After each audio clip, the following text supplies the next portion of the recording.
쌍꺼풀 자체를 없앤다기보다 두꺼운 쌍꺼풀을 최대한 좀 작게 만들어서 속상 느낌으로 만들면은 어색하지도 않고 눈이 또렷해 보이고 그런 느낌으로 만들 수가 있습니다. 안녕하세요. 눈성형 중점 진료 성형외과 전문의 박재희 원장입니다.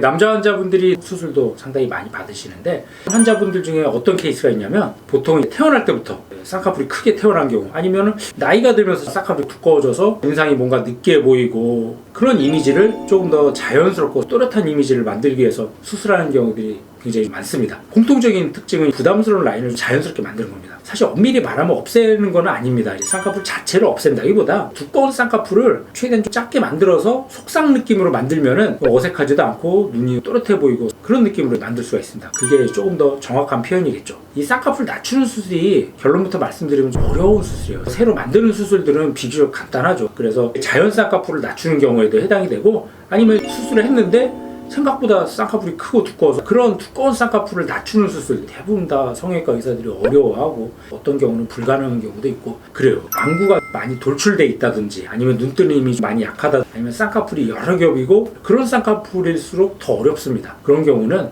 어느 정도 내가 낮출 수 있는지는 전문의하고 충분히 좀 상의를 해보고 결정을 하는 게 중요할 것 같습니다. 그래서 보면서 설명을 드리면 이분 같은 경우도 일단 쌍꺼풀이 많이 높죠. 자세히 보면 쌍꺼풀이 하나가 아니라 여러 겹이에요. 안구도 돌출돼 있는 눈 자체만 보면 작은 눈은 아니죠. 쌍꺼풀이 높다 보면 눈을 뜨면서 높은 쌍꺼풀이 걸려요. 검은 자의 노출 정도가 적어서 눈이 되게 피곤해 보이죠. 그래서 이런 케이스인 경우는 두 가지 수술을 같이 하는데 여러 겹 있는 걸 하나로 정리해주면서 속상 느낌으로 만들어주고 두 번째는 또렷한 눈매를 만들기 위해서 절개로 눈매 교정을 통해서 두꺼운 쌍꺼풀을 낮춰주고 선명한 느낌으로 만들어줬어요. 전후 사진을 비교해보면 쌍꺼풀도 많이 작아졌죠. 두 번째는 검은 자가 힘이 생겼죠. 최대한 수술하고 나서 눈을 만진다든지 그런 습관들은 조심을 해서 최대한 유착을 잘 유지할 수 있게 관리를 해야지 이게 오랫동안 잘 유지될 수 있는 비결 중에 하나입니다. 또 다른 분들 케이스도 보면은 왼쪽보다 오른쪽이 더 높고 더 진하고 이런 분들이 항상 특징인데 눈이 뭔가 피곤해 보이고 졸려 보이는 느낌, 특히 오른쪽이 많이 올라가서 약간 날카로운 느낌도 있어서 이런 경우도 눈매교를 해주면서 트림을 통해서 두꺼운 쌍꺼풀을 낮춰주고 올라간 눈꼬리를 살짝 내려준다든지 이런 방법을 해주니까 인상 자체도 시원한 그런 눈매가 됐죠.